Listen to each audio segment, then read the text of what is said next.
coming your way in a matter of moments. We're about halfway through a very busy afternoon of action here on the racetrack, and we got you covered all day long on speed. Welcome once again to the Speed Stage. I'm John Roberts, and thanks for being with us on this doubleheader weekend here on Speed and at the Michigan International Speedway. Now let's take a look at the menu, and it is still a busy one, still a lot to go today. Coming your way on Speed. Coming up next, it's Sprint Cup qualifying. In just a matter of moments, the 43-car field for Sunday will be set. Nationwide final practice at 5 o'clock Eastern Time. They qualify tomorrow and will race under impound conditions. Trackside at Michigan features Jason Keller, the elder statesman of the Nationwide Series, along with Mike Skinner and newly top 35 driver A.J. Allmendinger. That's all at on trackside at 7 o'clock Eastern Time. Now let's get you back down inside the garage area and check in with Randy Pemberton. Randy, what's going on, man? Hey, thanks, John. Waiting for the drivers to come out onto pit road, address the race cars. First guy out here on the grid is David Rudiman. We're standing by with him. David, hard to believe, it seems like you got 300 starts in this series, but really this is only your 50th start,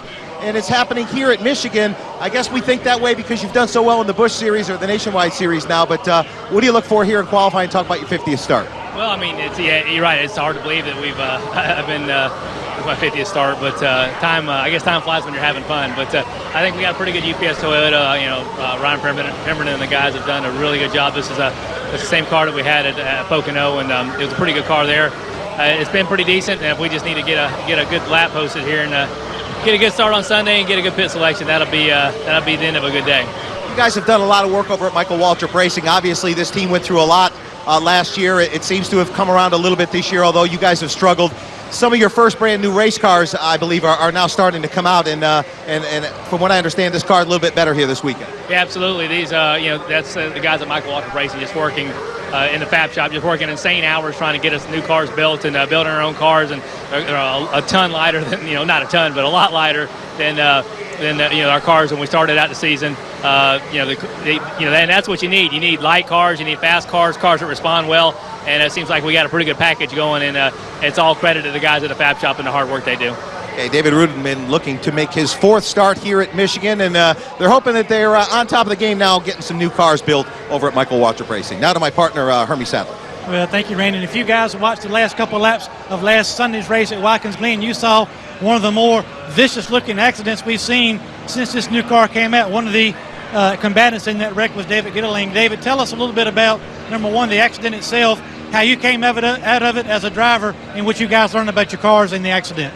It was definitely it was a lot harder than I thought you could hit on a road course, but the cars held up great. It's just a great testament to NASCAR and the safety products that they've implemented to the cars, and I feel great. I feel good today. We're running the Nationwide race and the Cup race this weekend, so I feel good. I'm really excited. We got City Financial on our Cup car this weekend, and I love the new colors, and it's really, really excited. The car was fast in practice, so we're going to see what we can do here. I was going to talk a little bit about that turn a page, which I'm sure you want to do, getting these colors on the car. Talk about how it pumps you and your team up when you get some sponsorship on this car. Yeah, man, I'm sure having your own team and everything, and being without sponsorship, when someone like City Financial comes on board, it pumps the whole shop up. Everybody's morale's up right now. Everybody's excited, and hopefully we can go out and perform well and keep them on the car. So, that's what we're hoping for, and feel really good about the car, the way it drove in practice. So I'm excited. Like you said, team morale is way up right now. David Gitteling goes off second. Bobby Labonte goes out first, and he's with Randy Pemberton. Yeah, we thought we'd update you on how Bobby Labonte's feeling. Bobby, we all felt for you when you got out of the car last week at Watkins Glen. Tell us what happened and how you feeling. Oh, yeah, that was stung a little bit. That might have left a little bit of a mark, but got over it this week, and just seem to be a lot better now. Bobby Labonte rolls out first here this afternoon at Michigan, looking to make his 46th start at this 2-mile oval. John? Randy, thanks a lot, and I guess a strange twist of irony, just by luck of the draw for the ping pong balls, the way they fell with Sprint Cup qualifying order. Bobby Labonte goes out first after being involved in that wreck with David Gilliland, and David Gilliland goes out second. We got Sprint Cup qualifying coming your way here in just a moment on a beautiful afternoon in Brooklyn, Michigan. The stars of NASCAR will set the 43-car field for Sunday afternoon's race. Stay with us, everybody.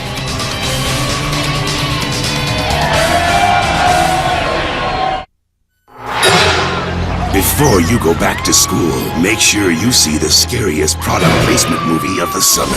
Instinct, only from Sprint.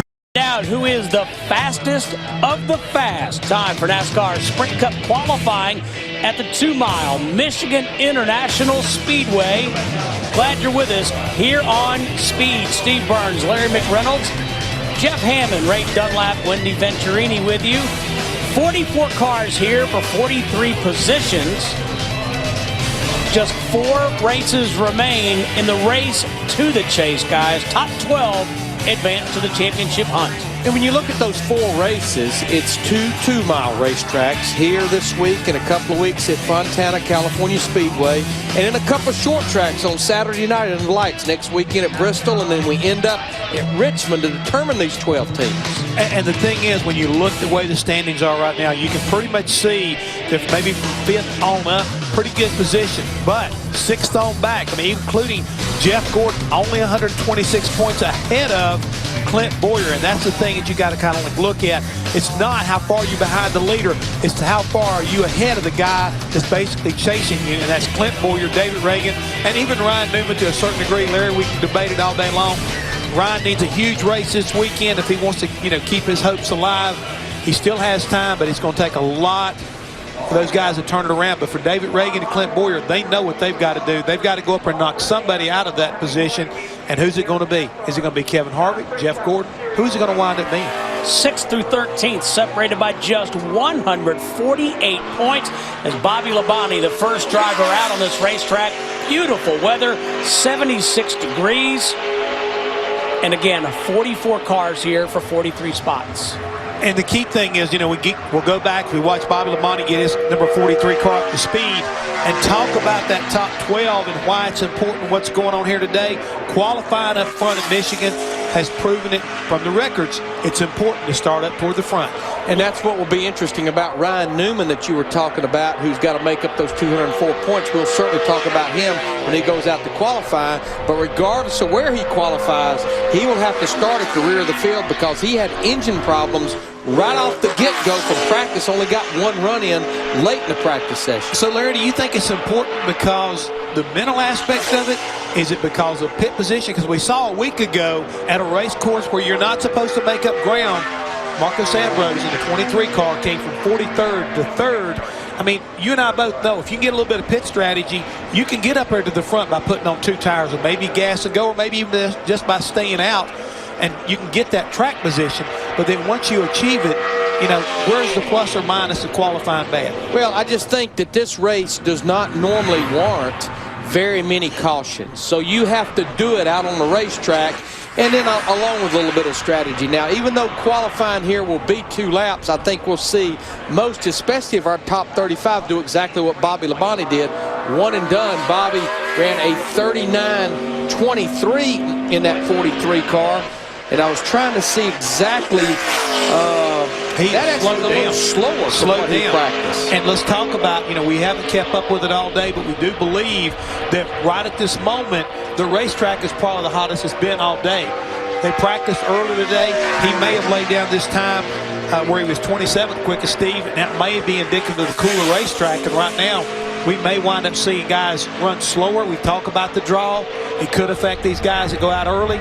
The guys that go out later may get a benefit of the track cooling down, so maybe the guys on pit road can kind of monitor that and see what happens as we go through this qualifying session. David Gilliland on the racetrack in that number 38, sponsored by City Financial for Doug Yates. He'll be followed by Reed Sorensen, Denny Hamlin, and David Rudiman. David was 16th quickest in practice. His time was a 39.01. So you can see right there, he's definitely behind on that time because he's not as quick as Bobby Labonte when you look at our tracker there. Ryan Newman was scheduled to go out 6th, but as Larry mentioned, he had an engine change. He has been excused from his position. And to support what Jeff was talking about in terms of qualifying being important here, 51 of the 78 races have been won from a top 5 starting position. There you see David's 2nd quickest, 3/10 slower than what he practiced. Qualifying underway here at Michigan. We'll be right back here on Speed. The first 2 drivers to qualify, we go to Ray Dunlap. Wanted to check in real quickly with A.J. Allmendinger. They're rolling the Red Bull Toyota up here, and he is strapping into the race car. But how does it feel to be able to go out for a qualifying run when you know you're locked into the field? Pretty good. I tried to lobby NASCAR to see if they'd let me start with the go or go homers anyways and draw with them. They said no, but just because you're used to it. Yeah, but no, it's good. You know, everybody at Red Bull's done a good job to keep working hard. The addition of Jimmy L has just been fantastic, and you know, we're I wouldn't say Michigan's my best qualifying place, so I'm still kind of learning how to get around here in qualifying. So if we get a solid top 25 start, I'd be pretty happy with that. But it's a lot easier Friday. I'm smiling a lot more. All right, looks like he's having a lot of fun. 84 got locked into the top 35, and they are 8 points to the positive coming into this race. And Jeff, Larry, what a tremendous job A.J. Allmendinger and that team has done getting back inside the top 35, and that's what he was talking about, smiling, being happy, carefree almost, instead of having to worry about having to qualify his way in. He's locked in the top 35. The pressure's off right now, Steve, but, you know, we take a look right now. Reed Sorensen, he's third guy out to qualify. He is now on the pole at a 39.094. But going back to A.J., who's going to wind up being on our show tonight, trackside at 7 o'clock, the key thing right there for him has to be he did not fold under the pressure. That's what I am so impressed with. When they put Mike Skinner in that car, he could have folded up in this like a house of cards and say, you know what, this is not made for me. I'm giving up. I'm not going to let somebody else tell me how to drive a race car. I know better. He didn't do that. He took it in stride. He showed that he had a lot of character. And in the end, he has really done an outstanding job of working with this group and fighting their way back up there into that top 35. Again, Larry, you've been there. It's not easy to gain points on people, especially the quality of teams that are out there today. So they did a good job not only getting in the show, but they also had some good runs. Yes, they did. And Reed Sorensen, who right now is on the pole, he's the first driver to go out and at least for the most part mirror what he ran in practice, as we see Denny Hamlin in this 11 car start his qualifying lap. Denny Hamlin has 5 starts here at Michigan with a best start of 5th and a best finish of 5th. You know, I know we see a side of these race car drivers sometime that maybe the fans, they don't like what they see. They maybe think they're arrogant. They maybe think they're cocky. But we have a group that travels with our circuit called Motor Racing Outreach that are there for the families, there for the drivers, there for a lot of different people within our sport, and they really struggle financially. Well, what Denny Hamlin just did, he just donated his motorhome to Motor Racing Outreach to help with their lodging and travel expenses over the rest of the course of 2008, looking toward 2009. That's a side of these drivers that we don't sometimes see. And MRO, Motor Racing Outreach, as you said, is basically the church. It's the spiritual center for the people in the garage. Now, Denny ran his first lap at a 39.23, and that was good enough for third quickest. He's going to become the first driver to run the second lap. I'm just not sure it's going to be a little bit slower. It's a tall order. We've been talking about grip and how this track is hot and slick. It's a very tall order to run faster on your second lap. Denny Hamlin, the third quickest of 4 drivers to qualify. Coming up, David Rudiman, A.J. Allmendinger, and the birthday boy, Carl Edwards. David Rudiman on the track as Sprint Cup qualifying continues. Of course, he drives for Michael Waltrip Racing. David has 3 starts here at Michigan. Also has 3 Truck Series starts and 2 NASCAR Nationwide Series starts. He was 19th quickest in the one practice we had earlier today. We had an hour-and-a-half practice session at a 39.05. Right now, he's looking pretty good as far as the tracker. He's about 2/10 quicker than Reed Sorensen halfway down the back straightaway. If you've been looking at the tracker a minute ago, did you see the number that jumped up there? 206, 207 miles an hour off into turn 1. I know it's just a spike, but these guys are really packing it down into turn 1. And so far, this 44 car is stuck all the way around this big 2-mile racetrack. This is going to be a great run. It was 202 off into turn 3 at the end of the shorter straightaway, the backstretch. And David goes to a 38.72. That puts him on the pole now by quite a bit. Big pickup right there for him, about almost 4/10 of a second over what he practiced. Ray, Well, let's hear from Ryan Newman. It's been an interesting day for you. You had a nice press conference this morning, and then what? 2 laps of practice, right? Well, it said 2, but it's actually 1 full lap. We failed an engine coming off turn 2 at the start of the first lap and put a new engine in, and I got out to do 1 complete qualifying run. Qualifying practice for a 21st with the Altel Dodge, so we beat half of them with 1 lap. We'll see if we can beat their other half with the second one. Tell me about the press conference, Ryan. You know, everybody pretty much knew what was coming down the pike, but still got to be nice for you feeling to say that that's what you're going to be doing next year. Well, it is. It's nice to actually say it. It's nice to announce it, and we can move forward, obviously, from a personnel standpoint and try to make things perfect for next year. Okay, good luck on your qualifying lap. Well, not much practice for Ryan Newman, but you got to figure he's going to be good here at Michigan. Let's go to Wendy. Reed Sorensen has 5 starts here at Michigan. Your best start prior to this has been 25th. What do you think about that qualifying lap? You were 1 and done on your option. It was okay. We've been struggling with kind of 2 different things. It's loose getting to the green and a little bit tight by the time we get back around to turns 4. So made some adjustments. I think we made good adjustments. Just we probably needed 1 more good adjustment. I think we could have got better, but it's okay. That'll probably put us somewhere where we were in practice, and I think we'll have a lot better car than we had here last time. So we're pretty happy about the progress we made between now and then. All right, thanks, Reed, and he's going to head back into the garage, but pretty happy so far. And up next from down on this side of pit road, we'll talk to Denny Hamlin in just a moment.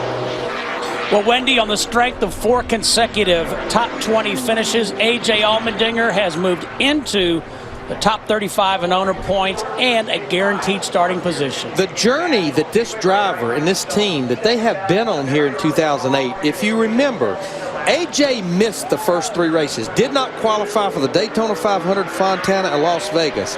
They put Mike Skinner in the car for the next 5 races. He qualified the car for all 5 of those shows. The 14 races after that, AJ Allmendinger qualified for every single event. And you mentioned those 4 finishes. They have now, for the first time in the history of the 84 Red Bull car, they are locked into the show this weekend. And he'll be on trackside at 7 p.m. tonight. We're going to talk to him about that journey. And he'll tell you he brought Sexy back to NASCAR. I thought that was Hammond. No. Well, that was back in the 60s. Yeah, that. Oh, in the 60s. Yeah, that was a century ago. Columbia, Missouri's Carl Edwards is having a tremendous season. Turns 29 years old today. Do what? 29. You mean he's not even 30 years old yet? Nope. He's nothing but a punk. He's nothing but a punk.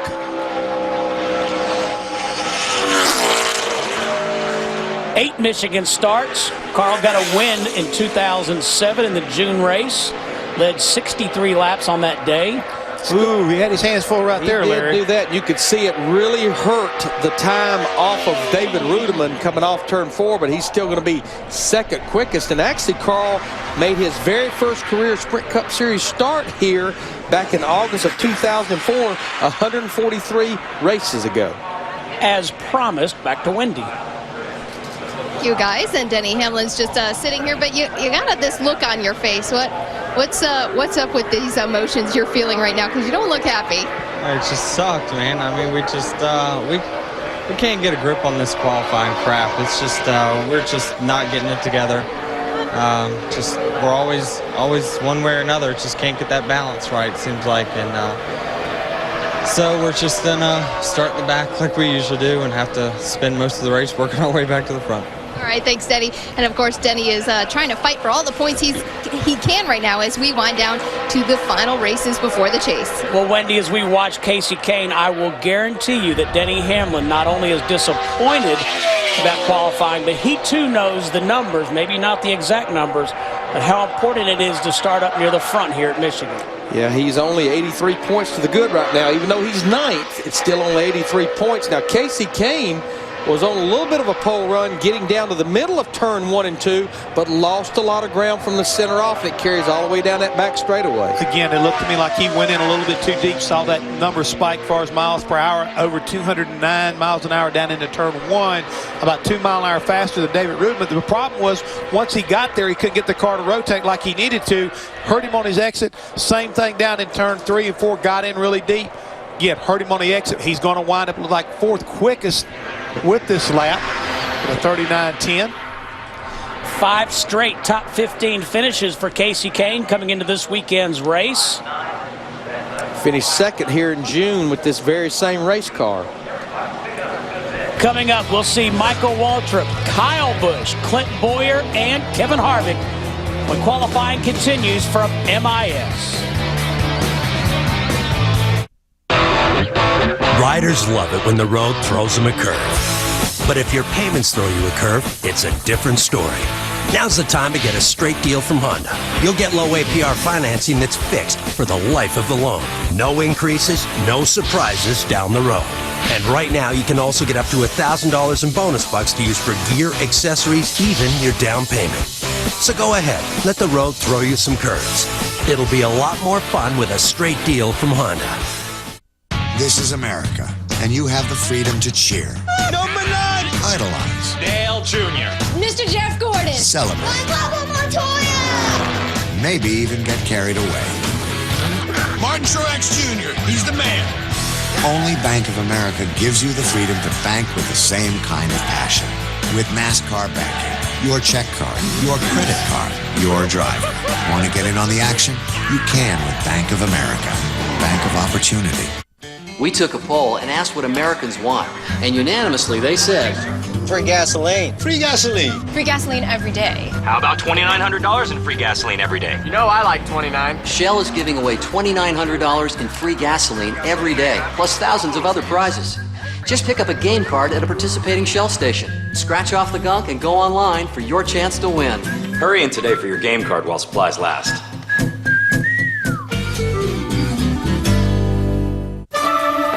The kids have been wanting to go to the Safari theme park since last summer. So we used our City Cash Returns card to buy the tickets and stuff. It was great to get close to the animals. But not that close. Luckily, we used the cash we got back to help pay for some body work. With your City Cash Returns card, earn unlimited cash back and get it mailed to you automatically. Whatever your story is, your City Cash Returns card can help you write it. Because City never sleeps. Speed's coverage of NASCAR Sprint Cup qualifying for Michigan is brought to you by Mahindra Tractors and by Mirrors, now playing only in theaters. Michael Waltrip took a pole position here at Michigan back in 1991 in the June race. He has a nationwide series win here.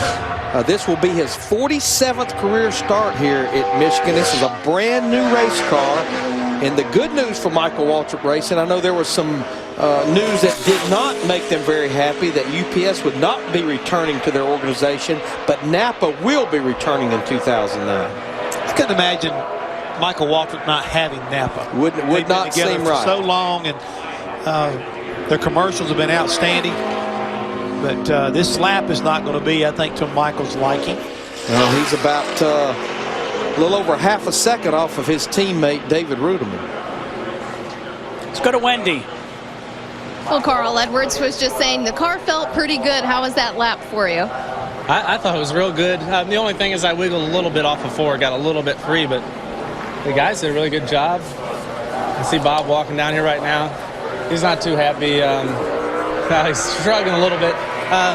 We just did everything we could, and that's as fast as it would go. So, we work really hard in race trim. This place you can pass real well. I feel like this will be a good race car, and this is what we got now. So we'll just go racing. All right, thanks, Carl. You know what I love about Carl? He takes his sunglasses off, doesn't put them on for an interview. Tell him happy birthday, Wendy. Oh, happy birthday! I almost forgot. Oh, thanks. It's the oldest I've ever been. I've been enjoying it. And a sense of humor at that. You're right. That is so impressive that he takes those sunglasses off whenever anyone interviews him, and that's, to me, very impressive. I wished a lot of other drivers would pay attention to that. What a season by Kyle Busch in 2008. 16 wins, 8 in Cup, 6 in the Nationwide Series, and 2 in the NASCAR Craftsman Truck Series. Saw him do something that's been a little bit different than a lot of guys as far as qualifying so far. Got out of the throttle a little bit early. Got the car to the bottom of the racetrack and was able to get back into the throttle now. Drove it in a little bit deeper there in turn 3, but right now holding pretty close or pretty tight to the second place. If he can pick up just a little bit off of turn 4, he may have a shot here unseating David Rudeman? No, but he's going to wind up being second quickest. He was close, but he really got good runs off the corner, yes, especially off turn 4. If the start-finish line had been halfway between where it is and turn 1, I think he had enough speed to do it, but he'll be second quickest. Clint Boyer, the next driver out, and we go to Wendy. David Rudeman, who is on the pole, said there must have been a mistake. But David, you had a fast lap. You were talking with Carl. What's the hot ticket around this place? Is it that top groove, middle groove? What's most comfortable? I don't know. That's what Carl and I were talking about. He asked me if I ran the top or the middle, or you know, and I was just pretty well running around the middle part of the racetrack. And you know, it's just a momentum deal. You just can't try. I guess you just can't try to scrub off any speed. And had a pretty good UPS Toyota. Ryan Perman and the guys have done a good job. And you know, that's, like I said, that'll never hold up for the pole, but hopefully it'll give us a good starting position for Sunday. All right, thanks, David. Let's head over to the front side of pit road to my buddy Ray Dunlap. Well, thank you, Wendy. Kurt Busch here talking it over with the guys, and we'll slide in here real quick. Couple of wins at this racetrack. Where does this track rank on your list of favorites? It's in the top 5 because of how racy the racetrack is. Low groove, middle groove, high groove. You just go where the other guys aren't, and then the other tough part is you can have a good car for 5-6 laps and win a race, but then you got to have a car that can go 40 laps and have to win the race. So you never know if you're shooting for a long run or a short run at the end. You guys give much thought to fuel mileage here? I know it's a little bit different now that we have the different fuel cell. That's about 40 laps on a tank of gas instead of the 50 number. So you always have to keep it in mind because the cars are so much heavier on the right side. Goodyear's got to build a tire that can withstand it. So now it's running the full fuel run. So now it comes down to fuel mileage. All right, we'll certainly keep our eye on that when it comes race time Sunday afternoon. Clint Boyer in this 07 car ends up 10th quickest out of 11 cars. And as Clint is making his qualifying runs, you know, to me, the unsung heroes of these race teams are the transport drivers. And the truck driver for the 07 car, Barry Shepard, as we speak, is undergoing back surgery at Wake Forest University Baptist Medical Center in Winston-Salem. So certainly we'll look forward to Barry. Wish him a very speedy recovery and look forward to seeing him back at the racetrack soon. Hard-working guys indeed, this transporter drivers. Kyle Busch, you see, getting out, second quick. David Rudeman still the fastest. And Clint Boyer's teammate Kevin Harvick now on the racetrack, and that's Shell Pennzoil Chevrolet for RCR. Steve, want to go back to Boyer just a second. Watching him during his run, he was having a lot of trouble there. He was really playing with the throttle on the exit of the corners, and that's where he was losing so much speed. It'll be interesting to see what Kevin Harvick does here, because it seemed to me like the guys that have been really fast have gotten right about the middle and just kept putting the throttle down, just like Kevin did. He put it wide open. That's where Clint Boyer was playing with his car a little bit too much and gave up a lot of speed on the exit. Well, right now, Kevin Harvick doesn't look like he's going to be much better than his teammate Clint Boyer. Quite a run here lately for this 29 car. They finished 3rd at Chicago. They got caught up in a crash at Indy with Kurt Busch, 4th at Pocono, and then 6th last week at Watkins Glen. Moved him 11th in the points, 64 points in front of his teammate Clint Boyer. 64, oh, that's narrow. That is not many points, and Harvick's just barely going to end up in front of his teammate Boyer. Right now, Harvick is 9th at a 39.27. And he's one of the guys who practiced in the first practice a lot faster than what he qualified. He almost lost right at 0.2 of a second. I just believe, listening to Denny Hamlin, and I think a lot of teams are going through it, I think they continue to learn more and more about this new car at the 1.5-mile, 2-mile racetracks that we did not race it at last year. But I think one place that they're still learning every week is about qualifying, what to do with these things for qualifying. I keep hearing the air pressure is so sensitive to get the cars balanced exactly right, whether you go up 2 pounds, 3 pounds, 5 pounds, and getting it exactly where the car can be trimmed up to make the maximum amount of grip. And I think that we've already heard one of the drivers earlier about how you need to build the tires to get the right kind of grip. As we watch the 77 car Sam Hornich go off in turn 1, see what he puts up on the board, about 209 miles an hour off down into turn 1, which I'm sure he's been a lot faster at this racetrack, especially in his open wheel car when he used to run here for Roger Penske. Had 6 IRL starts here for Penske and 5 top 10 finishes. Also won a pole position here in the ARCA REMAX Series, June of 2007. If he gets through the middle of 3 and 4, he's on a pretty good run. Of course, one of his best runs, maybe not his best finish in 2008, was right here in June He was running second with 21 laps to go and had to pit because of debris on the grill. But this is a great run for Hornish. Third quickest. His best start so far in 2008 is 7th. Could be borderline flirting with that. After Sam Hornish, we'll see Paul Menard, Greg Biffle, Jamie McMurray, and Regan Smith. And Big Daddy. And Big Daddy as Jeff Gordon signs autographs to my good friend, Jeff Hammond.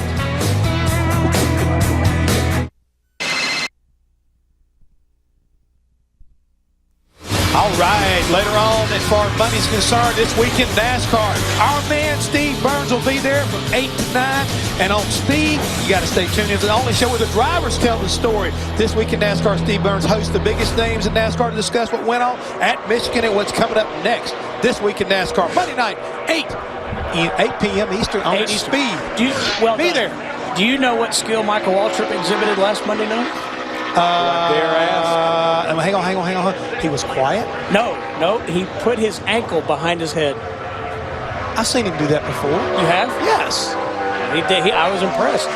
I've seen him put his foot in his mouth, but I don't know about his ankle behind his head before. I love working with Mike. Larry, if you get your foot in your mouth, you can get it behind your head, I'm sure. Which we've all done that many times. No doubt. No, Michael is quite the athlete. I mean, he was over at Darrell's bus one time, and they were talking about how flexible he was and all the stretchings he does because he runs a lot. Marathons. He put his foot behind his head. Darrell says, "Is something wrong with you?" Paul Menard becomes the fastest of the 3 Chevrolets that have been out. Right now, Paul is 9th quickest at a 39.23. 14 drivers have qualified. Next up is the Biff, Greg Biffle. We go back to Wendy. Kyle Busch started this race in June on the pole. Right now he's on the outside of that front row. Kyle, how does your car feel? Because I know you guys were working on it an awful lot this last 24 hours. Yeah, we were. I mean, we unloaded the Interstate Batteries. Camry wasn't that great, but made a lot of changes to it and got it better. So we feel like we were pretty good there. I messed up a little bit in 1 and 2, just didn't get back to the gas as quick and as hard as I wanted to. But overall, it was a good solid lap for us, I guess. Hopefully a top 10, top 15 start, and we'll take that. All right, thanks, Kyle. What I'm referring to is the team has worked awfully hard this week, doing a lot of test sessions, including tire test sessions at Lowe's Motor Speedway just yesterday afternoon, right? Well, Wendy, it was pretty much all qualifying practice for Jimmy Johnson today on Friday. And, hey, the good news is you got a nice cloud cover right now. Oh, it sticks around. If you can work on that for me, I'd really appreciate it. I'll do my best. I'll have Larry Mack work on it for you, too. But talk about qualifying here and why is it so important? Pit road pick is real important. This track, the camera line off of the first pit box is pretty close. So if you can get the pole, you're going to have an advantage. I think it's a fair track where probably 2nd to 5th in qualifying in their pit road pick, it's pretty even. But if you can have number 1, it makes a big difference. Absolutely. Jimmy Johnson climbing into that Lowe's Chevrolet with Cobalt Tools on the side this week. All right, thank you, Ray. Greg Biffle up into the 2nd position. He's P2 behind David Rudiman. Did you see where he gained that little bit of speed to basically knock Kyle Busch back right from the exit of turn 4? He really gained a lot back to the start-finish line. Yeah, he is only 2 100ths off of David Rudiman's speed. His teammate Jamie McMurray next out onto this 2-mile speedway. Biff, by the way, Greg Biffle trying to turn around some momentum. He's fallen from 7th to 10th over the last 6 races. He's got 2 Cup wins here and 2 Truck Series wins.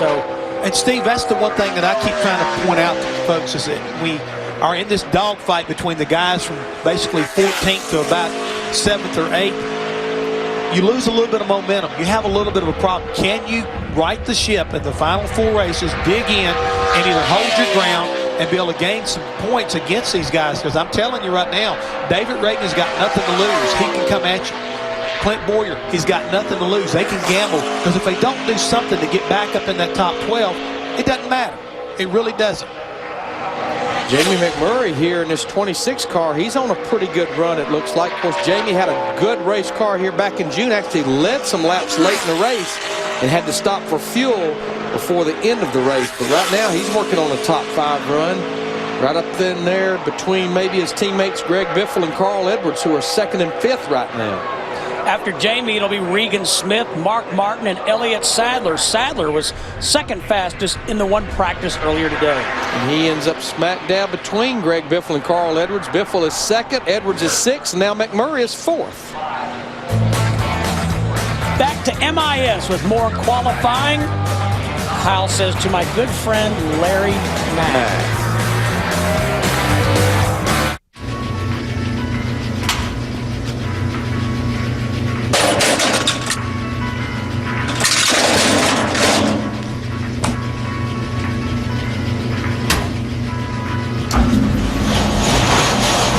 Don't worry, little fella.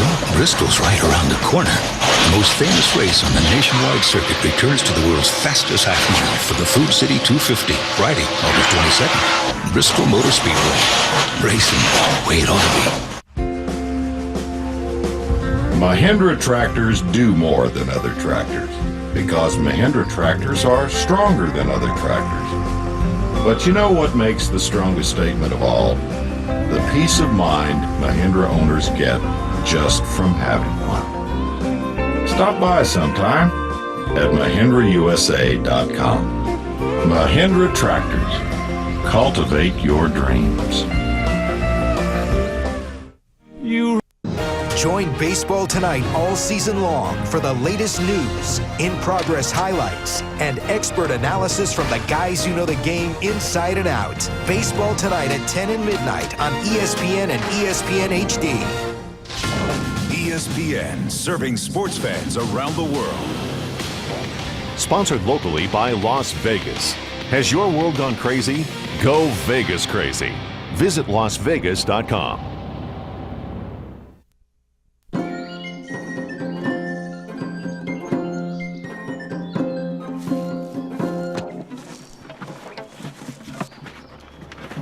Hang on to your loot. Sign up for Comcast Digital Voice for just $29.99 a month for 6 months. Sign up today and take your number with you. With popular calling features and voicemail. Just call 1-800-COMCAST today. Comcast Digital Voice. It's Comcastic. Fifth in the DEI Chevrolet.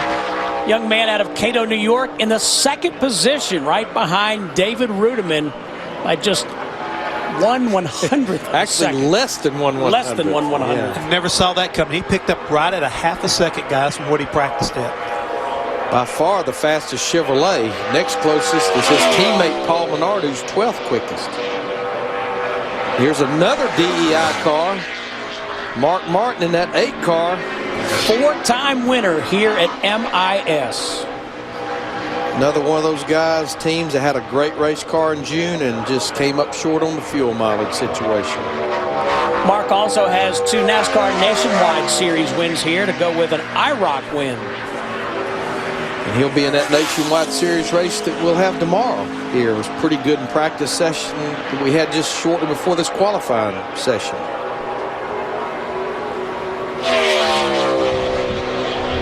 First lap, good enough for 5th quickest for Mark Martin. Despite all his success in Victory Lane, never a pole sitter here. Yes. 5 cars in the 3870s right now. Let's go to Wendy. Well, Sam Hornish is just being a fan favorite, signing autographs for fans because, of course, you're not too far from here. This is what I would call your hometown track. It looks like you've already bettered your qualifying effort from when we were here in June. You started 35th, so your car seems to be in much better shape this time around in Michigan. Yeah, we're actually real close to what we ran when we were here in June, and we've got some changes for tomorrow for race runs that we feel that we've found since that should make us a lot better. So I think that this is definitely one of my favorite racetracks. Reminds me a lot of California, and always seem to have a lot of success there in IndyCar. So I'm just really fortunate to be able to run here, run the Mobile One Dodge, and be so close to home. And we've got a lot of great fans up here this weekend. And on top of that, he's a lot of his family is here to support him. Sam Hornish right now 7th on the chart. Well, Wendy Elliott Sadler might be a threat for the pole. He was very fast in practice earlier today. Well, he was 2nd quickest at a 38.65. And that kind of a time would certainly do it for him, but he's got work to do. As he's coming off turn 2, you can see the tracker getting a little bit better. But a huge incentive for Elliott not only to sit on the pole, but to win this race here, because if he wins, Stanley Toombs will donate $1 million to the Children's Miracle Network, and he's flirting with this pole. But Larry, he's doing what the guys have set up front have done all along. He's not really driven it in too deep. He's made up all the speed on the exit out, and right now it looks like he's going to unsuit David, sir. He does. He knocks him off the top spot right there. Elliott Sadler goes to the top of the board, guys. 38.590, 186.577 miles per hour. And that is quicker than what he practiced at earlier, so he may have a little something for Mr. Brian Vickers. When you see that speed coming off the corner, it just carries all the way down these straightaways. This was coming off of turn 4. I want you to see how much racetrack that he pretty much used up there. That didn't quite work, did it? That would be called a technical glitch. It's TV terminology. You mean that was a rut road? Yes, it was. Okay. Well, just to refresh your memory, if you were looking closely, he used a lot of racetrack up there. He used every bit that was there. But he had his foot into it wide open. I think we have it now. Again, he was wide open here. You see it working that steering wheel. Oof. That's a great run for old trackside buddy, though. That's what it takes to go at 39.59. Over 186 miles an hour.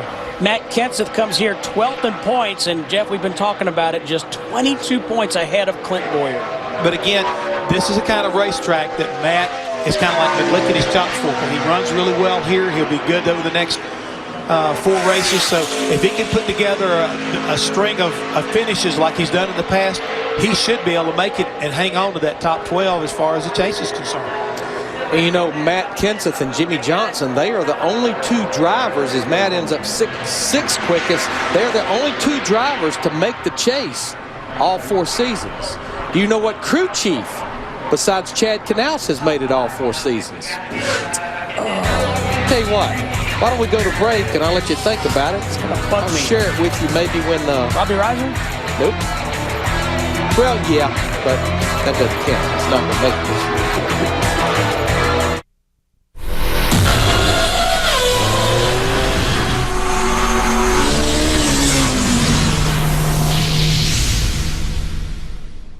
Rise and shine. It's the Castrol Engine Block on Speed. 10 to go right now, smoke 10. Have some fun today, boys. Do what we do. 10 outside. Come on, come on. Middle. 29 behind. Go, go, you're clear, you're clear. NASCAR to watch him. Come get you some of this. Follow the drama with NASCAR Sprint Cup Mobile. That's the way we get it done, boys. Live team chatter, live radio broadcasts, and real-time stats. Available on the new Samsung Instinct, only from Sprint, and only on the Now Network. Text NASCAR to 7777 or visit sprint.com/speed. Awesome job, boys. Price of gas got you down. Let Travelodge pump you up. Stay 2 consecutive nights, save 15%. Travelodge. Stay 2, save a few. The generation that swore it would never get old didn't. Welcome to the summer of life. New Touch of Gray from Just for Men. Lets you keep a little gray. Works gradually. Easy. Never trust anybody over 90. New Touch of Gray. There's only one utility vehicle that can do it all. Only one that can outrun. Only one that can outpull. Only one that can outride. And only one that can outwork every utility vehicle out there. Only Ranger. Hardest working, smoothest riding. Get financing as low as 2.99% and up to $800 during the Power Play sales event. Martin Truex Jr. coming off the 5th place finish at Watkins Glen 1 week ago, 16th in points. Now, technically, you were right. Robbie Reiser has made it, but we obviously know that Robbie Reiser is no longer a crew chief. But there's a crew chief. He's probably not going to make it this year, but he's made it the first 4 seasons. And I think, actually, the car in both scenarios comes right after this car. Did I work with him at one time? I don't know if you did. Pat Tryson. You're right. Pat Tryson has made the chase all 4 seasons as a crew chief with a couple, 3 different drivers. Pat Hammond worked with Smokey Unick. Jeff Hammond taught Smokey Unick all he knows. You forgot the guy that taught me, that taught Smokey, Ray Fox. This is true. Martin Truex Jr., 10th overall. Let's go to Wendy. Regan Smith is now signing autographs for the fans. Regan picked up a half a second from your practice session, man. You really found some speed in your race car. Yeah, no, it was great, Dan. All the guys have made some awesome changes on the Principal Financial Group Chevy, and it was a good lap. We just tried to be smooth, and hopefully we can figure some stuff out tomorrow for Sunday and keep it up front all day. All right, thanks. Looks like he's going to better that starting position because he started in June 31st. And we're going to walk on over here to Elliott Sadler, who is currently on the pole. And Elliott had a pretty good lap himself. Elliott, your race car looks pretty stout, but then again, it looked pretty good in practice too. Yeah, that car is very fast. The Stanley Dodge drove awesome. It's been good all day. I messed up turn one pretty bad, so I don't think that's going to hold up. But it'll definitely be in the top 3 or 4. So, but we're racing for $1 million Sunday, so I'm very excited about that. And we got a good car to be able to do that with. So, this is my 2-year anniversary with the Gillette Evernham. So we want to come in and run good this weekend, and I think we're off to a pretty good start. All right, thanks, Elliott. And $1 million is always extra motivation for everyone involved. For a great cause, Wendy. Appreciate that. Kurt Busch looking pretty sporty on this lap. That was weird looking. He was on the pole, well off of turn 2, and it really started losing ground down the back straightaway, and it has somewhat kind of leveled off, but he was on a pole run there for quite a bit of that lap. 2 and 12. Is there a possibility we got something maybe coming a knot in the engine department right there on the 2? Because again, I'm like you.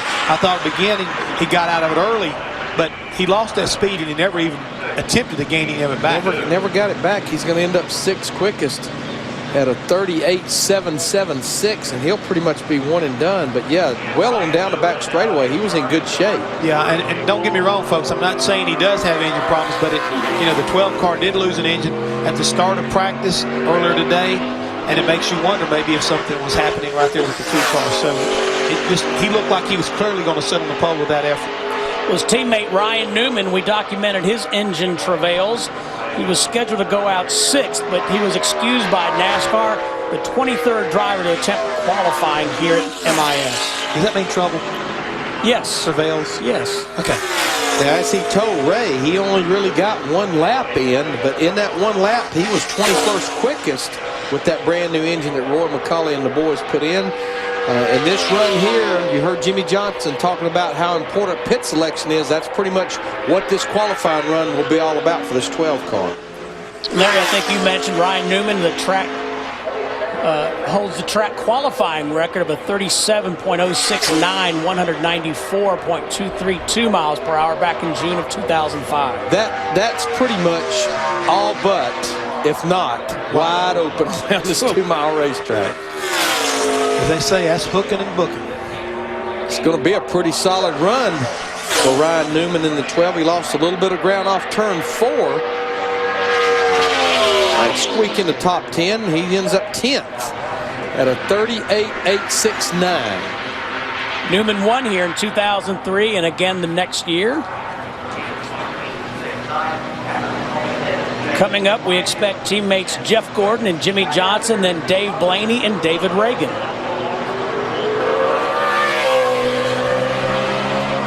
21 top 10 starts for Jeff Gordon. And what was that stat we had at the top of the show? 51 of the 78 Michigan races have been won from a top 5 starting position. So it's easy to see why Jeff Gordon's always in the money. Yeah, he was on the pole here 1 year ago, and of course that was the last race here with the O-style car. But he has 5 poles at this place. To go with 2 wins, 8 front row starts.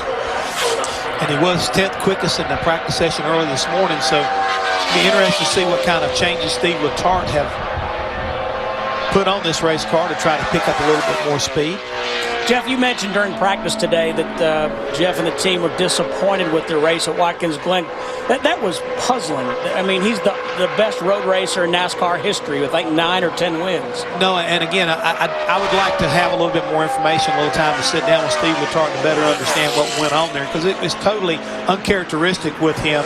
But right now, something that's not uncharacteristic. He was on a pole run until he got into turn 3, gave up some ground there.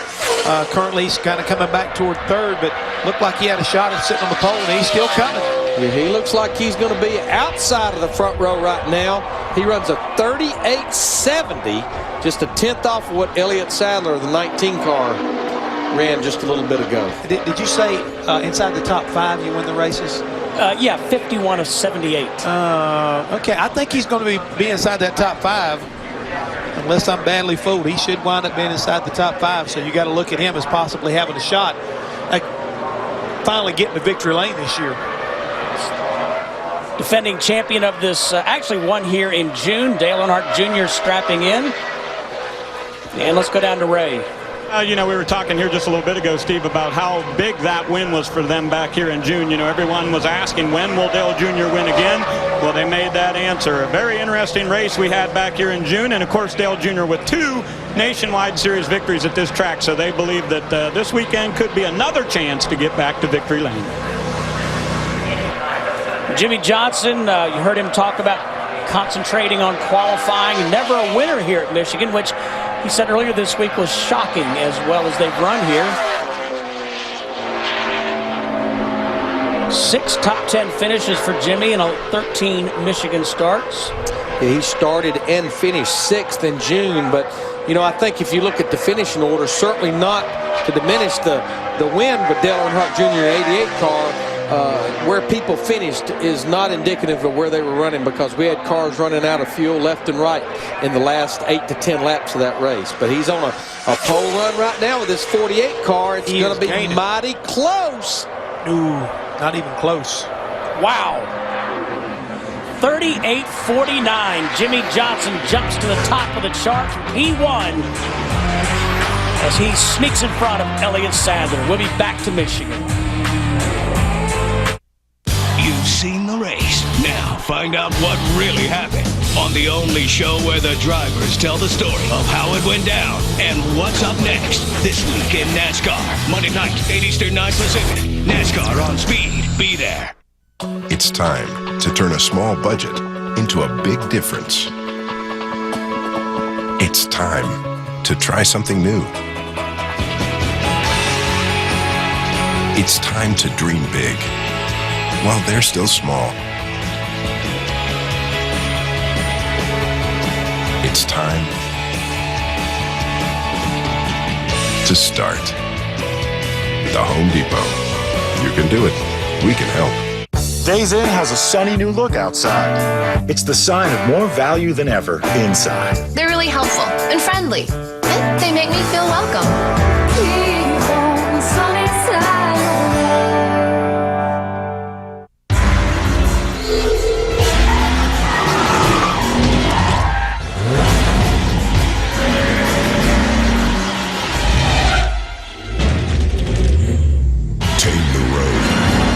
Tires.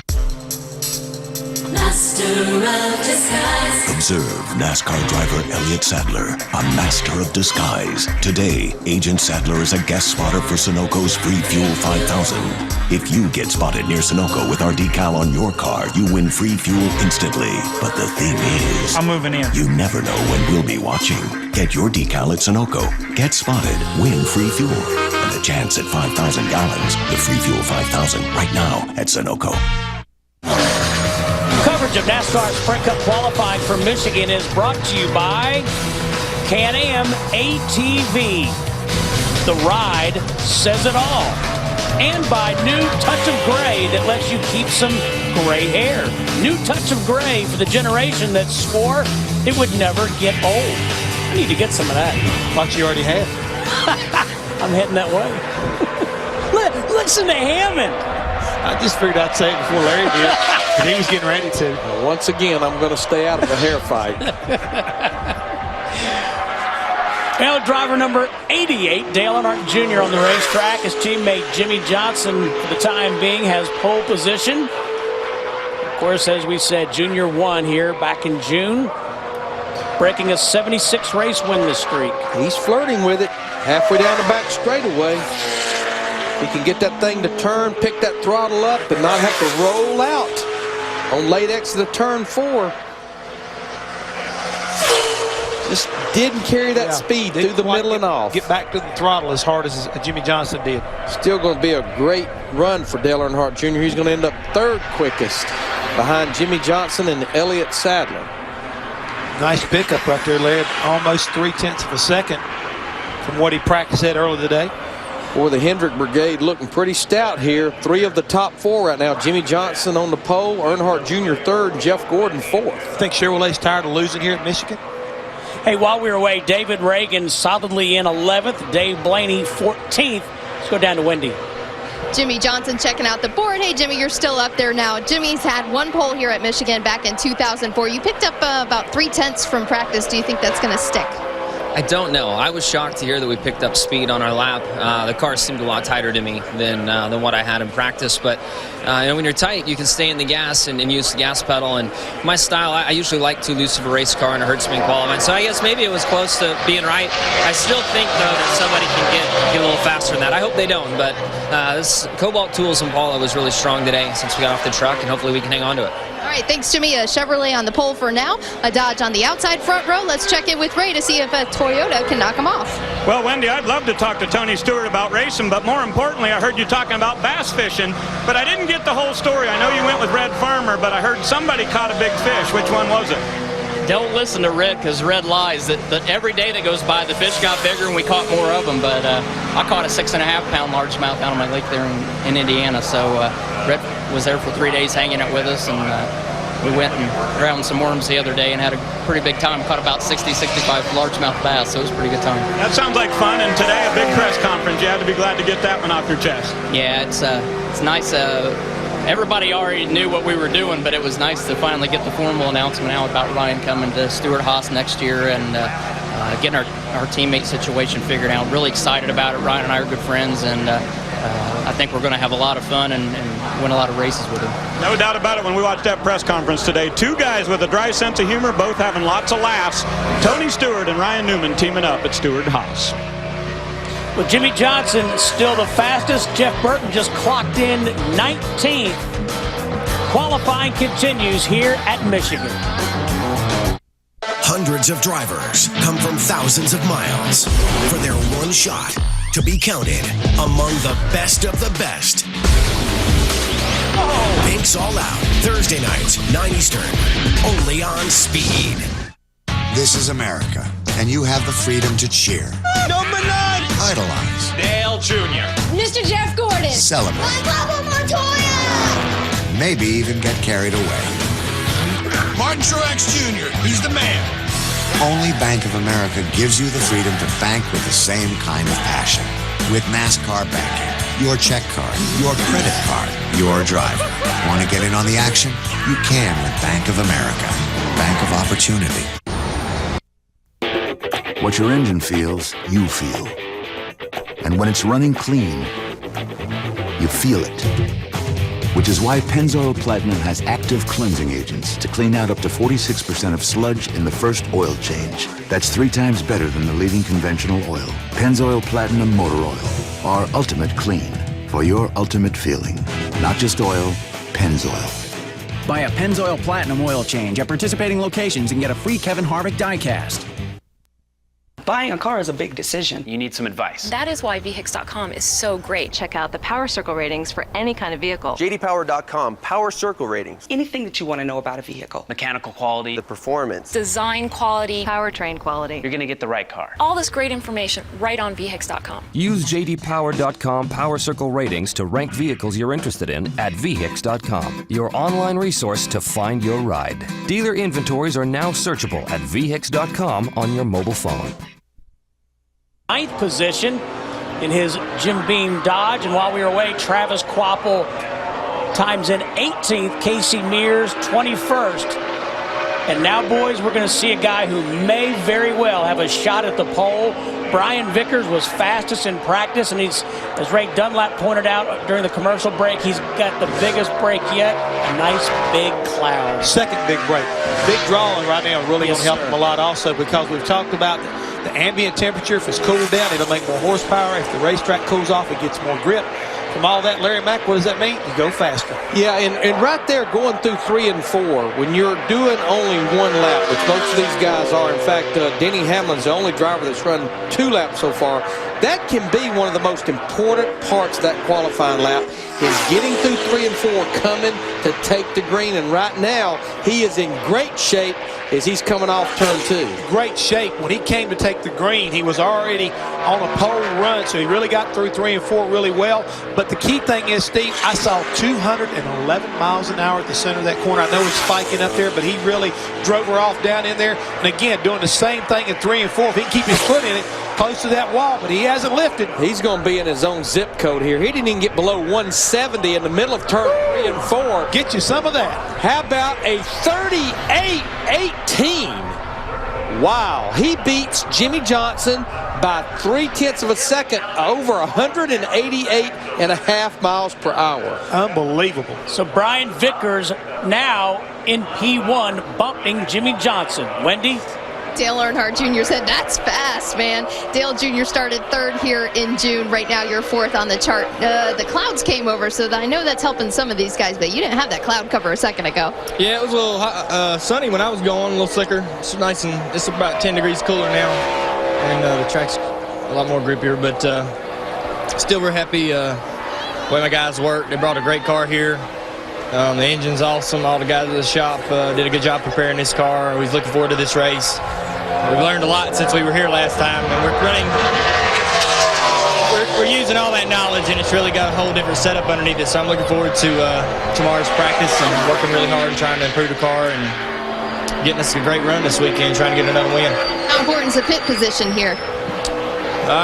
It's good. You don't want anybody around you who's going to run into you while you're trying to get in and out of your box. So, or you guys, for that matter. I worry more about them than me, but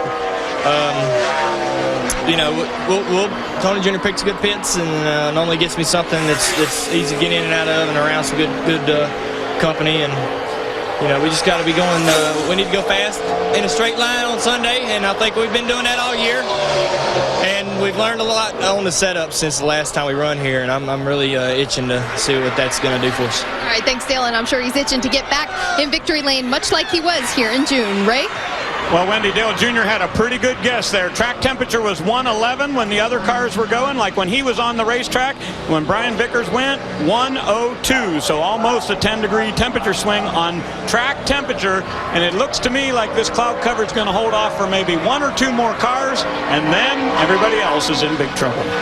Well, I'm pretty sure what Brian Vickers and Kevin Hamlin, his crew chief, are saying, if you can beat that, you can have it. Just take it. Because that is a well of a lap.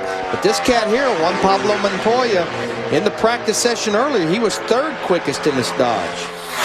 I know he may have an opportunity to challenge those guys, but it looked to me like Brian Vickers and everybody on that 83 car, they came up here with one thing in mind, and that was just qualify as well as possible. Because again, he ran his fastest lap on his first lap, but he only ran like a total of 8 laps during that entire practice session. So they were geared up, basically loaded for bear to be able to put that kind of lap in. You see there how nice and dark the racetrack is with the clouds. Montoya won a kart race here in 2000.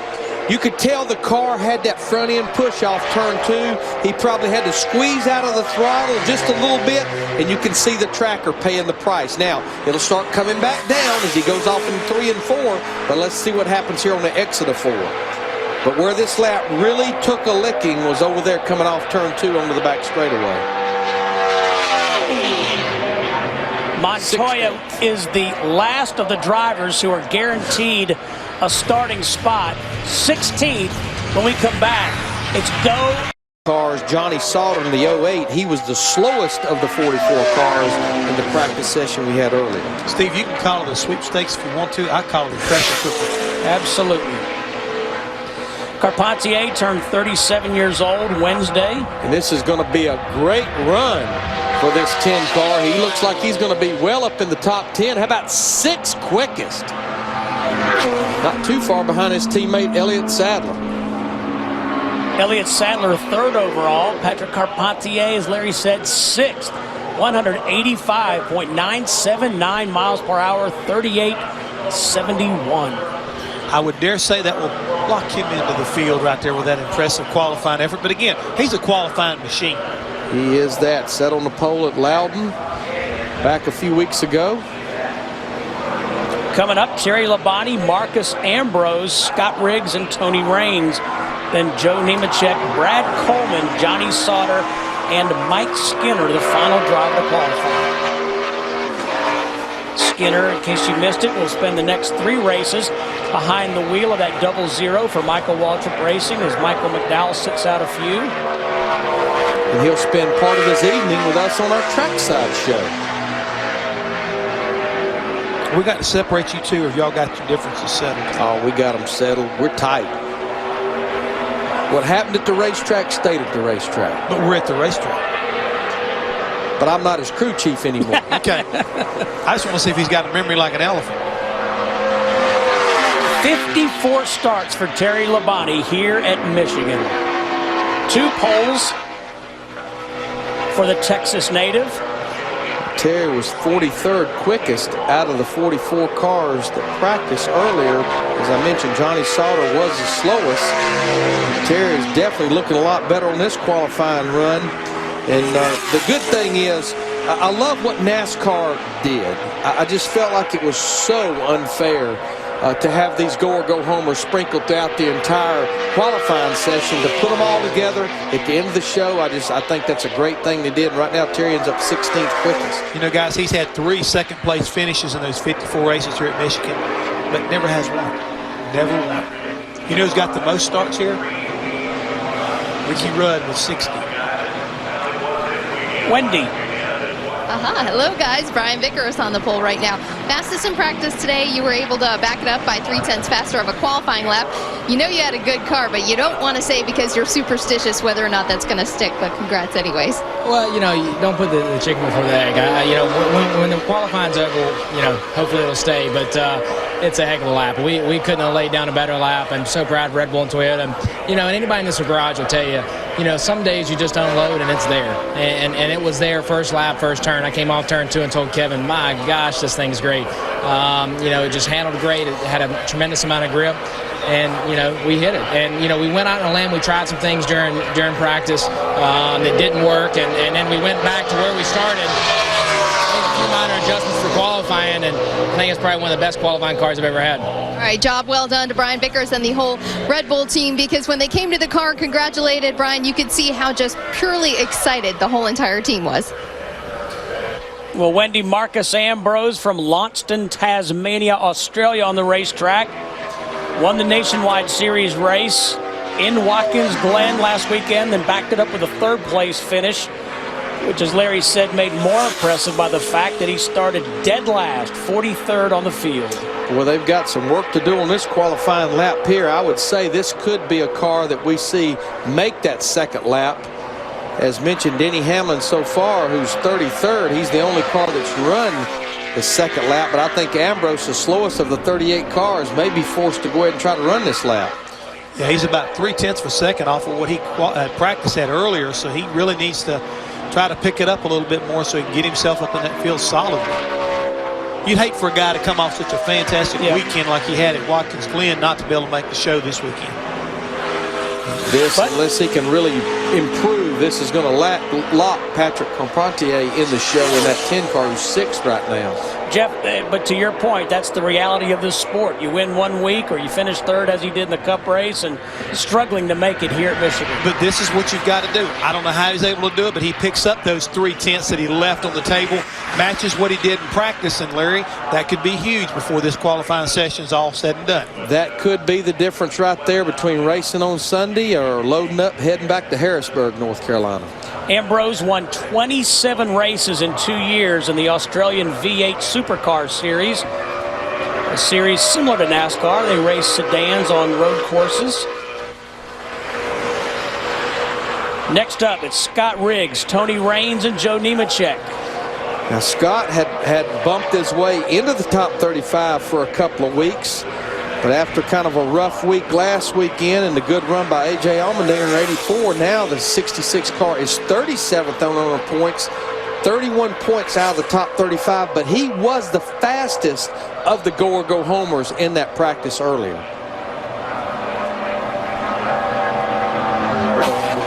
We know this group here, they have a huge affiliation with Hendrick Motorsports, and right now Hendrick Motorsports 2nd, 4th, and 5th. Casey Mears, the 4th Hendrick car, 27th right now. And Scott Riggs is not only flirting with going ahead and locking into this show, but he's flirting with a top 10 run. Scott has 9 starts here at Michigan with a best finish of 2nd in 2005. Jeff, he did the textbook situation there. Eased it off into turn 3, picked up that throttle, and gained a lot more back getting off the corner. Yeah, he made the straightaway longer from the center off rather than trying to drive it in. Winds up 10th quickest, so he will definitely race come Sunday. Carpentier, Riggs, and Labonte all locked into the show. Of course, as we said, Terry Labonte has the champion's provisional, but he won't need it. Riggs 185.821 miles per hour. That's a 38.74, the exact same time recorded by Greg Biffle. 70 car driven by Tony Raines this week. Teammate of Scott Riggs, who just got through qualifying 10th. It'll be interesting to see what Tony's able to do here in the 70 car. Now, he ran this 70 car a couple of weeks ago at Pocono and had a pretty good weekend for these boys. They still had to qualify on time back then, qualified and finished 18th. Should be his 3rd start of 2008 at the Sprint Cup Series level. Now, the little green dot at 36, what that represents right now is Marcos Ambrose. So no matter what, you want to make sure you're to the left of that little green dot at 36 with right now Tony Raines just barely, but barely's all that matters. His teammate Scott Riggs in that 66 car just laid down the 10th quickest time. You know, Larry, you were talking about just barely. I just looked at the scoring monitor. 24 drivers have run a 38-second lap. It's like we see week in and week out. Very, very tight qualifying. And he will race, though. He ends up 29th quickest. This is where Dave Scholes needs to get on that radio and say, good enough, we're in. There you go. Pressure is on now. Joe Nemechek, Brad Coleman, Johnny Sauter, Mike Skinner yet to qualify.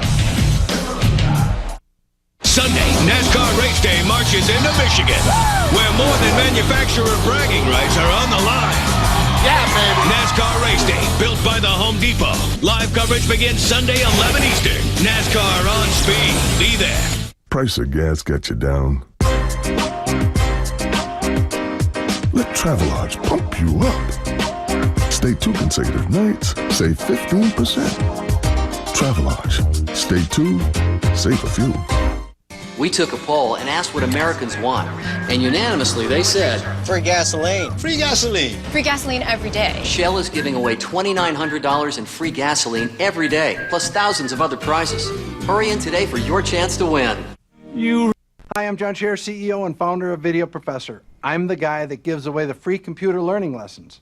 Well, today I'm here to tell you about a great new product that many of you have been asking for. And here it is, how to buy and sell on eBay, and I'll give it to you free. Now, I'm not going to tell you that I can make you the next millionaire selling an attic full of baseball cards, but I can guarantee you that I'll teach you everything you need to know about eBay while cleaning out your garage and probably putting some money in your pocket at the same time. Now, I can do this because I know that once you try my lesson on eBay, you'll be so satisfied that the next time you need to learn anything about computers, you'll come back to Video Professor for all your computer learning needs. And with over 55 lessons on all of today's most popular computer programs, I know that there's more you'll want to learn. Don't forget, call now and I'll send you eBay or any other lesson of your choice free. So what do you got to lose? Try my product. Call 1-800-509-3032. Speed coverage of NASCAR Sprint Cup qualifying for Michigan is brought to you by Bank of America, the official bank of NASCAR, where you can get a choice of NASCAR drivers featured on your check cards and credit cards. Joe Nemechek from Lakeland, Florida has locked himself into the show, 33rd overall. Nemechek ran a 39.14. And that leaves Brad Coleman, Johnny Sauter, and Mike Skinner to finish it out. Marcus Ambrose nervously awaiting those 3 drivers. He's on the bubble. We talk about nervously waiting as we watch Brad Coleman, the young man in the 96 car this weekend, looking at the final car going out. Mike Skinner, Larry, you know, you've been his crew chief before. What do you need to be telling a guy like him? I know he's a veteran. He knows what he's got to do, but is there anything that you would try to do to keep him maybe from making a mistake that may keep him from making this race? Yeah, I think the biggest thing, and there would certainly be a fine line here, but knowing Mike like I know Mike, it would be basically sticking my head in that window and saying, look, we don't have to set a new track record. We just need a good solid lap. We've got an optimum draw here. All you need to do is just go out there and kind of mirror what you did in practice, and we're going to be just fine. Now, would you do that on pit road, or would you rather be on top of the truck talking to him? Would you want to be looking him dead in the eye so you know he got the message? I would do it on top of the truck. I would do it as he put his uniform on. I would do it the whole way down pit road, and yes, I would do it right before he cranked his engine. So you get in his head, huh? Well, right now, Brad Coleman on his first lap, Steve, was not good enough to make this race. Oh, and by the way, if they'd let me ride with him, I'd still tell him around the racetrack. So now it's Brad Coleman on the bubble, 20-year-old out of Texas. Now, I do not understand what Brad Coleman and Steve Boyer just did there. I don't either. Well, he did run his second lap. I'm sorry. Yeah, so that's right. Yeah, he did run his second lap. Slowed down about, almost mirrored the first and the second. Slow down about, I don't know, 8/100ths of a second.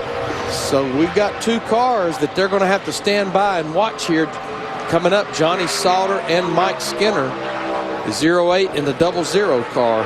And Johnny Sauter, he was quite a bit slower than Brad Coleman in practice, about 3/4 of a second. Johnny's out there right now in this 08 car.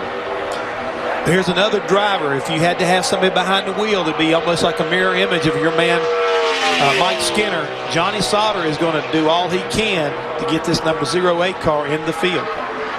So relief for Marcus Ambrose, and now anxious moments for Brad Coleman. Johnny just needs to be to the left of that green mark, and right now, coming off turn 2, he's to the right side of it. He ran an extremely high line through 1 and 2, Larry. He made up some ground there, but it really seemed like it hurt him down the back straightaway. Now this team, they have attempted several events this year with different drivers. They have yet to qualify.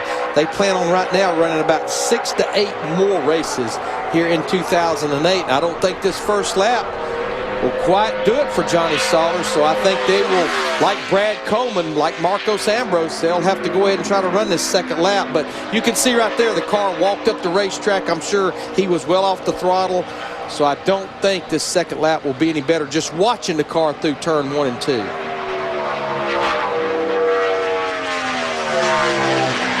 Sauter and Skinner, and that'll wrap up qualifying. Brian Vickers on the verge of claiming his 5th career pole. He's in there really working the wheel and almost got the wall. Well, he knows as the session is called, it's go or go home. And he'll slow down quite a bit, so that's good news. Brad Coleman will make his very first career Sprint Cup Series start here on Sunday.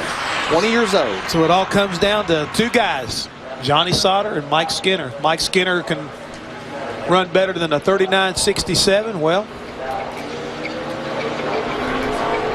Brian Vickers signing some autographs. As we said, on the verge of capturing his 5th career pole. It would be his first at Michigan. Did you notice, guys, he's not watching the scoreboard. He's not looking to see what's going on. He's interacting or getting and staying involved, you might say, with the fans to kind of take his mind off of what's going on.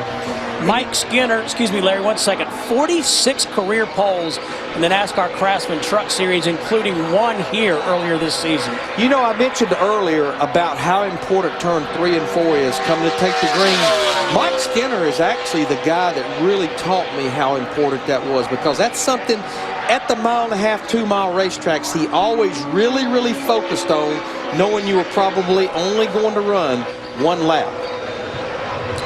Well, Larry looked to me like he was trying to be smooth through 1 and 2, but he shot that pointer way up and it came all the way back almost to 40th, and now he's kind of made up ground, holding it right about 30th down the back straightaway.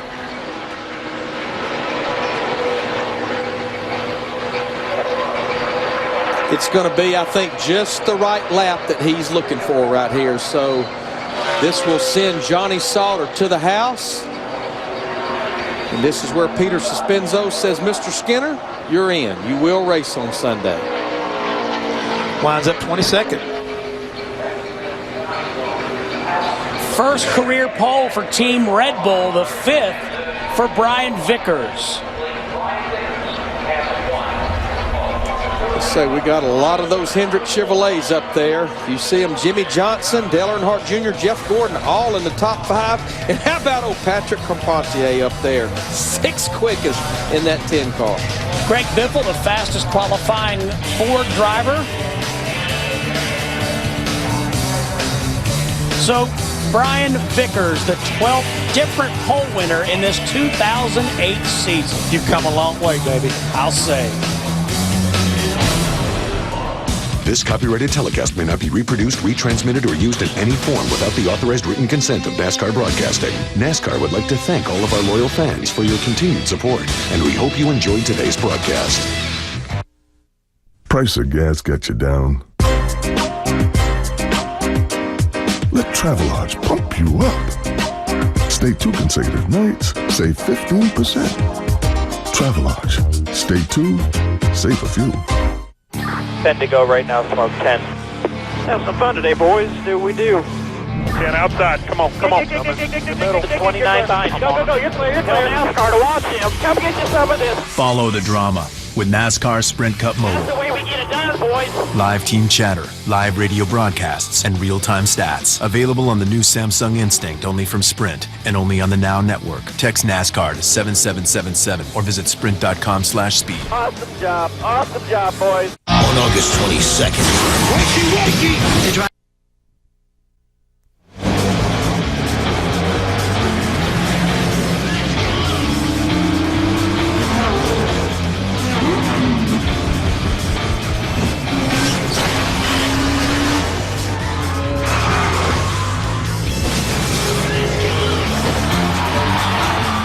Labor Day weekend's biggest party. For tickets, call 800-944-RACE or visit autoclubspeedway.com.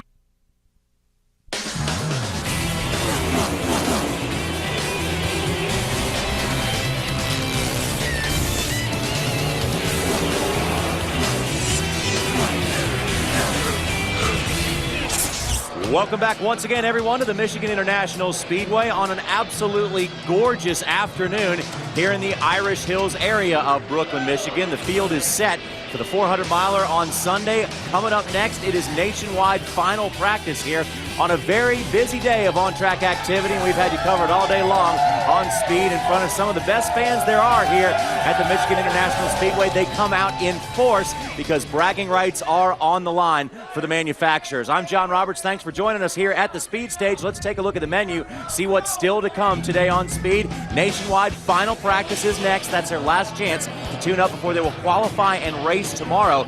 Trackside at Michigan tonight, live at 6 p.m. Eastern Time, features the teammate of the guy who took the pole position here, A.J. Allmendinger, Mike Skinner, and also along with them, who knows what might go on throughout the course of the action. Jason Keller is going to join them as well on trackside. Let's take a look at some of the guys who qualified fast on this racetrack, and it should come as no surprise. Elliott Sadler was fast in practice, has the same number 19 Dodge that they raced at Indianapolis. He qualified 3rd.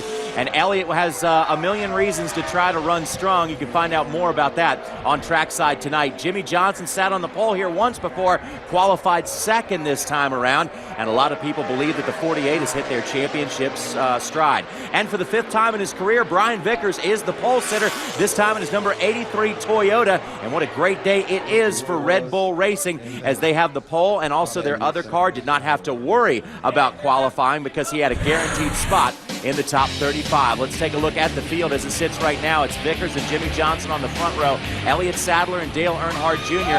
Patrick Carpentier was once again the fastest of the go-or-go-home cars, and quite a good qualifying run for Regan Smith in the 01. Good qualifying also for Biffle and Scott Riggs in the Haas CNC 66 in row number 5. Let's get you back inside now and rejoin Randy Pemberton. Randy? And we got Brian Vickers here, pole sitter for Sunday's race. Brian absolutely killed him in qualifying by 3/10. Congratulations on your 5th career pole in the series. Oh, thank you. You know, it was pretty awesome. It was pretty special, especially to get Red Bull's first pole. And you know, Red Bull and Toyota did a great job. I mean, when when we unloaded this car, it was just unbelievable. First lap on the racetrack. I didn't know if the track, they repaved the racetrack or the car was that good. But obviously being early out, contributed a little bit to that. And we knew that in the back of our minds. We tried some stuff in practice that didn't work. Went back to where we started and was pretty happy with it. Brian, what a team sport this is. Red Bull Racing has come so far. A lot of credit to A.J. Allmendinger for hanging in there. I know that you guys feel very, very positive about your future. He's locked in as well. I know it makes you feel good because you're a good friend of him. Yeah, absolutely. It's good to see what those 84 guys have done to get in the top 35. That was, one of the biggest accomplishments personally for me, when we in the whole team, when we got the 83 in the top 35, and I know they feel the same way. And, the whole Red Bull team is really, and Toyota as well, really stepped it up this year, especially compared to last year, how far we've come. But we still got work to do. We can't stop and relax now. We got to keep working hard to keep growing. Speed means a lot here at Michigan. Can you win this race? It's possible, we're definitely possible. We had a car capable of winning last time, and the strategy and a couple of events played out that we weren't able to capture that win, but hopefully we can get it this time. But if I've learned anything, when you go into a racetrack thinking that it owes you one, it will prove to you very quickly that it does not owe you anything. So we're just going to do our best tomorrow, try to stay out of trouble and be there at the end. Congratulations. Brian Vickers on the pole for the 5th time in his career, and certainly looking for better things to come, possibly even a win here on Sunday afternoon. Johnny?